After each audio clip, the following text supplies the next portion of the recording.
சேலத்தில் வீடு இல்லாமல் சாலையிலேயே சமைத்து சாப்பிட்டு சாலையோரத்தில் உறங்கி வருவதாக பெண் ஒருவர் கண்ணீர் மல்க கூறும் காட்சிகள் காண்போரை கலங்க செய்துள்ளது.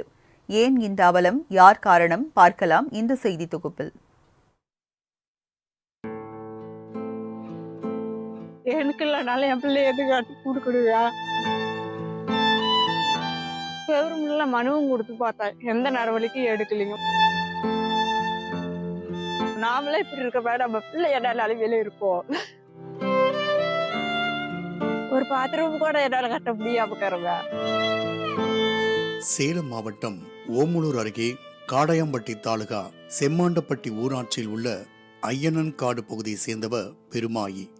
40 வயதான இவருக்கு கடந்த 15 ஆண்டுகளுக்கு முன்பு பரமசிவம் என்பவருடன் திருமணம் நடந்து முடிந்தது.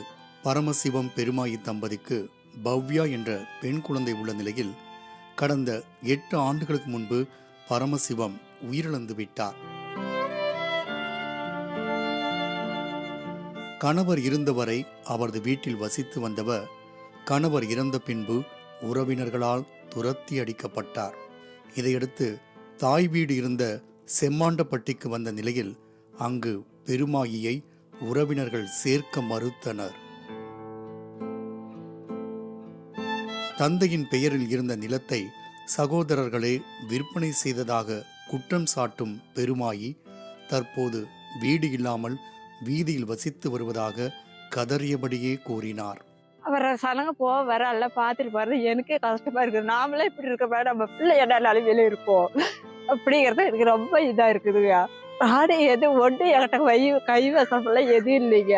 கேட்டா நீ வேற இடத்துல வாங்கி போட அப்படி இப்படிங்கிறாங்க. நான் வேலை வாங்குறதா தான் நாயாக வெளியில குதிச்சிட்டு இருக்கிறோம். ஒரு பாத்ரூம் கூட என்னால கட்ட முடியாம. சமையல் செய்வது முதல் குளிப்பது, உறங்குவது என அனைத்தையுமே சாலையில் கழித்து வரும் பெருமாயி தன் பிள்ளையின் எதிர்காலத்திற்காக அரசை நாடி உள்ளார். மாவட்ட ஆட்சியர் உட்பட அனைத்து துறை சார்ந்த அதிகாரிகளிடம் பல முறை புகார் அளித்தும் இதுவரை எந்த நடவடிக்கையும் எடுக்கவில்லை என கூறுகின்றார்.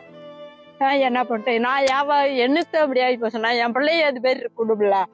படிப்பு படிக்கிற வரைக்கும் விடுகுட்டியா அப்படின்னு நான் கெஞ்சி கிளம்பி அடி பார்க்கறதுல படிக்க வச்சுட்டு இருக்கிறேங்க. எனக்கு எந்த கவர்மெண்ட் பார்த்து எனக்கு எதோ எழுக்கலனாலே என் பிள்ளைக்கு ஒரு ஆதரவு கொடுங்க. நீங்க பார்த்து ஏதோ ஒரு கட்டில் போடுற அளவுக்கு கொடுங்க. இது குறித்து காடையாம்பட்டி தாசில்தார் விமல் பிரகாஷ் என்பவரிடம் கேட்டபோது சிறுமியின் பாதுகாப்பை கருத்தில் கொண்டு அதே பகுதியில் வீடு கட்டிக் கொள்வதற்கு நிலம் தேர்வு செய்து கொடுக்கப்படும் என கூறினார். ஆனால் பொதுமக்கள் சிலர் குறிப்பிட்ட அந்த நிலத்தை சிலர் ஆக்கிரமித்துக் கொள்வதாகவும் இதனால் பெருமாயி சாலையில் வசிக்கும் சூழ்நிலை ஏற்பட்டுள்ளதாகவும் தெரிவிக்கின்றனர்.